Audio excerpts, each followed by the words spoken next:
नमस्कार दोस्तों। सामाजिक प्रतिष्ठा, मान मर्यादा एवं झूठी शान। कोई माँ इतना निर्मम कृत्य कैसे कर सकती है? छोटी बहन, उसकी भाभी क्या ऐसा कर सकती है? ऑनर किलिंग एक शब्द आपने सुना होगा। जब परिवार का कोई अपना ही सदस्य अपने ही सदस्य को निर्मम तरीके से मार देता है, मौत के घाट उतार देता है, वार कर देता है। मैंने पहले भी आपको ऑनर किलिंग के बारे में बताया है।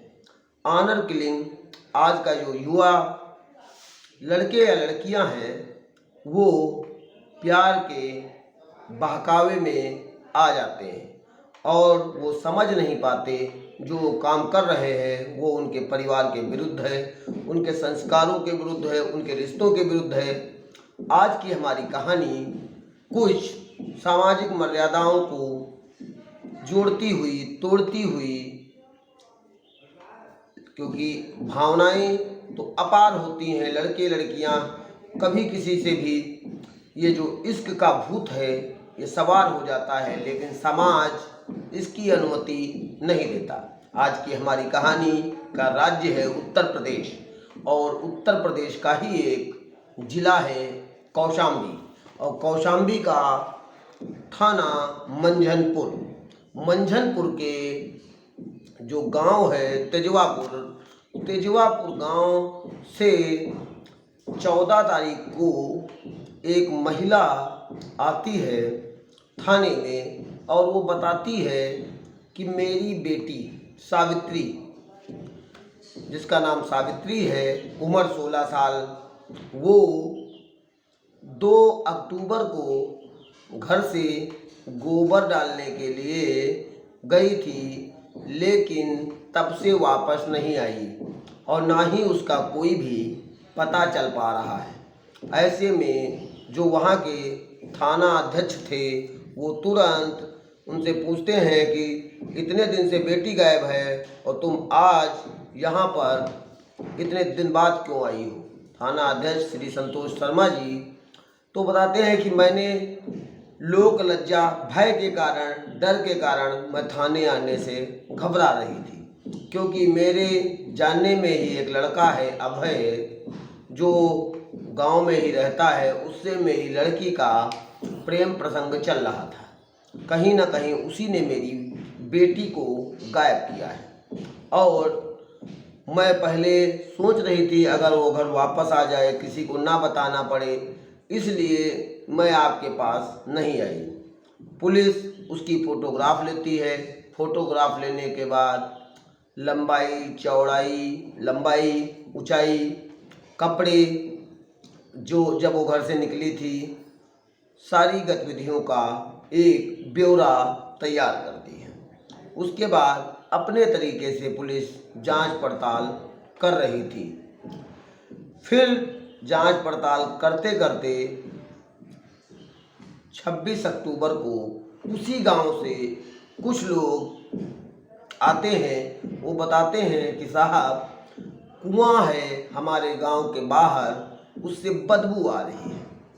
अब कुएं से बदबू आ रही है, पता नहीं कोई जानवर या कोई लाश क्या पड़ा हुआ है। पुलिस उस गांव तेजवापुर जाती है और जब कुएं में लोगों को जाकर उसको निकालते हैं तो एक बोरे में लाश थी। जब लाश का बोरा खोला जाता है तो उसी लड़की लाश को कुल्हाड़ी से काटा गया था। अब तेजवापुर गांव से ही एक लड़की की गुमशुदगी की रिपोर्ट दर्ज थी, तो पुलिस को भी शक होता है। वो तुरंत उसको माँ को बुलाते हैं। माँ उस लड़की की लाश को देखकर रोने लगती है, चिल्लाने लगती है, पीटने लगती है। ऐसे में उसकी छोटी बहन भी आती है, वो भी बार बार दहाड़े मारकर रो रही थी। अब पूरे गांव में एक 15-16 साल की लड़की गांव के ही कुएं में मार के बोरे में काट के डाल दी गई थी। किसी को कानो कान खबर नहीं हुई थी। उधर उसकी माँ बार बार उसी लड़के अभय को इस केस के लिए दोषी बता रही थी। पुलिस अभय को व उसके परिवार को थाने लाती है। तहकीकात शुरू होती है, लेकिन तहकीकात में कहीं से वो लोग दोषी नहीं आ रहे थे, क्योंकि जब कोई कांड करता है, वारदात करता है, अपराध करता है, तो वो उससे बचने का प्रयास करता है, सावधान रहता है और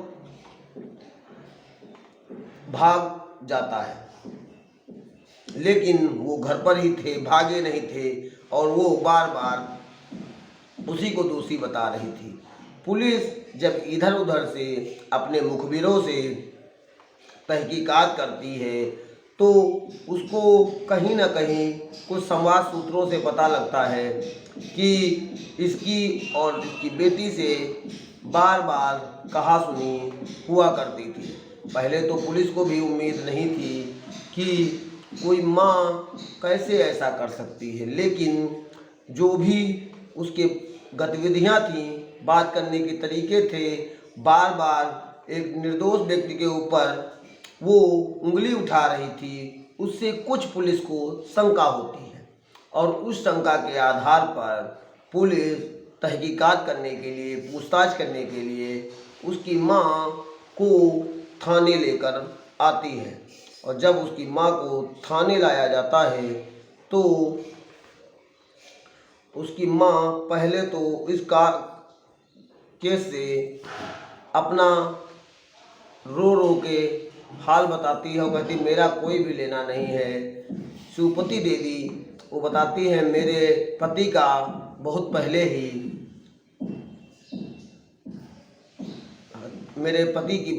ही मृत्यु हो गई थी और मेरा एक लड़का है जो बाहर काम करता है, एक बहू है और एक 2 बेटी है। इसको मैंने बार बार समझाया, बार बार मनाया, लेकिन गांव के ही एक लड़के से प्रेम करती थी, जिससे मेरी सामाजिक प्रतिष्ठा, शान शौकत, झूठी शान सब मिट्टी में मिली जा रही थी। ऐसे में उस दिन हमारी इसकी इसी बात को लेकर 2 अक्टूबर को कहासुनी हुई। मैंने गुस्से में आकर इसके पीछे से डंडे से भारी वार कर दिया, जिससे वो बेहोश हो गई। अब मैं जब तक इसको अस्पताल ले जाती उससे पहले ही ये मर गई। अब डर की वजह से मेरी बहू भी घर पर थी, बेटी भी घर पर थी, तो हम लोगों ने अपने आप को बचाने के लिए इसको कुल्हाड़ी से काट कर बोरी में पैक किया और रात होने पर इसको गांव के ही कुएं में डाल दिया। पुलिस जब ये सब सुना तो पूरी सन्न रह गई। एसपी महोदय श्री ब्रजेश कुमार श्रीवास्तव जी भी ये लड़कियों महिलाओं का जो ये केस होता है इसमें इस समय पुलिस बहुत सक्रिय है।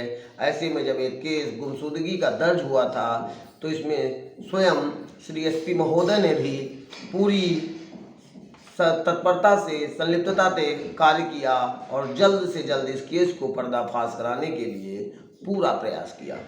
सारी पुलिस प्रशासन बिल्कुल सन्न रह जाता है। तुरंत इसकी निशानदेही पर इसकी जो दूसरी छोटी बेटी थी उसको भी पकड़कर लाया जाता है और इसकी जो बहू है मीरा, वो घर से उस समय गायब थी। पुलिस उससे पूछती भी है कि आपने ऐसा क्यों किया, तो बस वही कहती थी कि मेरी बेटी मेरे कहने पर मेरे आदेशों का पालन नहीं करती थी, वह उस लड़के के प्यार में पागल थी और जिससे कहीं न कहीं समाज में मेरी नाक कट रही थी। मेरे पति जो मर रहे थे उनकी आत्मा को शांति नहीं मिलती। ऐसे उसके कुकर्मों से हम लोग तंग आ गए थे, समझाने का भी उसके ऊपर कोई असर नहीं पड़ रहा था, इसलिए मैंने गुस्से में आकर हत्या कर दी। दोनों माँ और बेटी को पुलिस पकड़कर थाने लाती है। लड़की नाबालिग थी, ऐसी अवस्था में उसको न्यायालय में पेशा जाता है, फिर उसे बाल न्यायालय भेजा जाता है और बाल न्यायालय के बाद बाल सुधार गृह भेज दिया जाता है और महिला को जेल भेज दिया जाता है और उसकी बहू की भी पुलिस अपने स्तर से तलाश कर उसको भी जेल भेजेगी। लेकिन आज की हमारी घटना ऑनर किलिंग का ऐसा उदाहरण है। कहा जाता है कि बच्चे कभी भी गलत हो सकते हैं, लेकिन माँ अपने बच्चों के प्रति कभी गलत नहीं होती। लेकिन आज की हमारी घटना में आपने देखा, एक माँ अपनी बहू और अपनी छोटी बेटी के साथ अपनी ही बड़ी बेटी की कितना निर्मम तरीके से हत्या कर देती है। एक बार भी नहीं सोचती कि उसको हत्या करने से उसका पूरा परिवार उजड़ जाएगा, पूरा परिवार बर्बाद हो जाएगा। अगर बेटी नाबालिग थी तो अगर कोई ऐसा कृत्य करती भी तो पुलिस प्रशासन, कानून, अधिकार हम लोगों के लिए, सभी लोगों के लिए बने हुए हैं। आप इसकी शिकायत भी दर्ज करा सकते थे, लेकिन उन्होंने ऐसा ना करके जो निर्ममता का परिचय दिया है, ये कहीं ना कहीं सोचने पर मजबूर करता है। ऑनर किलिंग के बहुत से ऐसे मामले प्रदेश या देश में आपने सुने होंगे, जिसमें अपने ही परिवार के सदस्य लोक लज्जा, झूठी शान, मर्यादा, सामाजिकता, अपने स्तर को ऊंचा उठाने के लिए जात बिरादरी के मामले में ऐसे कृत्य आपको देखने को मिलते हैं। लेकिन आपसे विनम्रतापूर्वक निवेदन है कि ऐसे केसों में पहले तो बच्चे को समझाना चाहिए। अगर नहीं मानता है, बालिग है, तो भारतीय संविधान के अनुसार उसको, अगर वो गलत कदम उठा भी देता है तो उसको उसकी हालत पर छोड़ दें। किसी प्रकार का कृत्य करने की आवश्यकता नहीं है, क्योंकि हमारा भारतीय संविधान कहीं ना कहीं बालिग लोगों को ये अधिकार देता है। इस अधिकार के तहत ये लोग कहीं ना कहीं उसको प्रेम विवाह को प्रोत्साहन मिलता है। लेकिन ये प्रेम विवाह हमारी सामाजिक मर्यादाओं को तार तार करता है, जिस कंडीशन में ऐसे कृत्य, ऐसे कांड, ऐसे अपराध, ऐसी वारदातें, ऐसे वाकयाएं सुनने को मिलते हैं। सभी सजग रहें, सभी सतर्क रहें, सभी जागरूक रहें। मेरा मकसद आपको बताना नहीं बल्कि क्राइम के प्रति जगाना है। आप जागें और क्राइम से बचें। धन्यवाद। जय हिंद, जय भारत।